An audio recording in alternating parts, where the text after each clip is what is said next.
திருப்பி திருப்பி பேசிட்டா சார், நான் ஏற்கனவே தெளிவுபடுத்திட்டேன். திருப்பி கீரல் விழுந்த ரெக்கார்டு மாதிரி கேட்காதீங்க. அதெல்லாம் ஏற்கனவே முடிந்து போன கதை. அதை திருப்பி பேச வேண்டிய அவசியம் இல்லை. உங்களுக்கு பத்திரிக்கை ஊடகத்துக்கு விறுவிறுப்பான செய்தி வேணும். அதனால சொல்றேன், இனி இது மாதிரி கேள்வி கேட்காதீங்க. நான் ஏற்கனவே தெளிவுபடுத்திட்டேன்.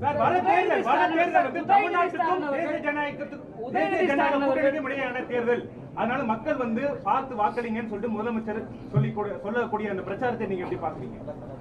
ஏற்கனவே நான் சொன்ன ஒரு பொம்மை முதலமைச்சர், திறமையற்ற முதலமைச்சர், ஒரு கட்சிக்கு தலைவராக இருக்கார் திமுக தலைவர். அதுவே ஒரு வேதனையான விஷயம் தான். நல்லா சிந்திச்சு பாருங்க. இது எந்த எலெக்ஷன் நடக்குது? இது தமிழ்நாட்டில் யார் ஆட்சிக்கு வரணும், யார் ஆட்சிக்கு வரக்கூடாதுன்னு நடக்கிற தேர்தல். புரிஞ்சுக்கிட்டீங்களா? ரெண்டாவது, எங்களுடைய கூட்டணிக்கு தெளிவுபடுத்தியாச்சு.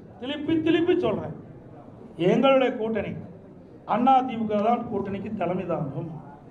அதிமுக எங்களுடைய கூட்டணி வெற்றி பெற்று அதிமுக ஆட்சி அமைக்கும். இதுக்கு மேல என்ன வேணும்? தேசிய கூட்டணிக்கு எங்களை சொல்றதுக்கு எதுவுமே இல்லைங்க. எங்க மீது எந்த புகாரும் சொல்றதுக்கு ஸ்டாலின் கிட்ட சரக்கு இல்லை. அதனால வேற ஒருத்தர் பிடிச்சிட்டு சொல்லிட்டு இருக்காரு. இங்க ஆளுநர் அதிமுக ஏற்கனவே முடிவு செய்யப்பட்டு விட்டது. எங்களை பத்தி சொல்லுங்க, நாங்க பதில் சொல்ல தயார். முடியலையே, இருந்தா தானே சொல்ல முடியும்.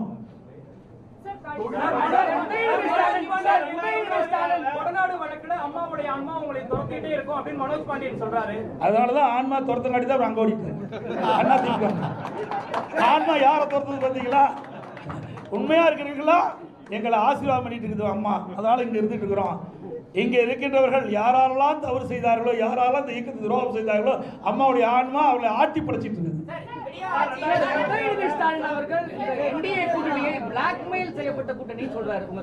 அவங்களுக்கு ஒரு வாய்ப்பு கொடுங்க.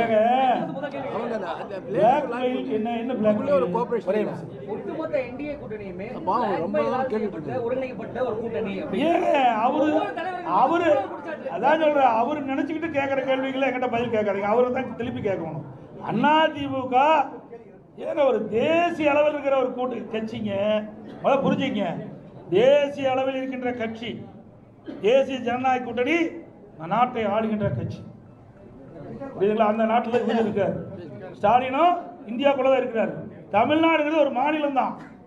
பல மாநிலங்கள் ஒன்றாக இணைந்து அந்த மாநிலத்தில் ஆட்சி புரிகின்றவர் தேசிய ஜனநாயக கூட்டணி. அவர் இந்தியாவில் மறந்துட்டு பேசுறாரு. வேற மாநிலத்தை மேல நாட்டில் இருக்க மாதிரி பேசிட்டு இருக்காரு. புரிஞ்சுங்க, அவரும் இந்த நாட்டில் தான் இருந்துட்டு இருக்காரு. ஏன் அடிக்கடி கடிதம் எழுதுறாருல்ல?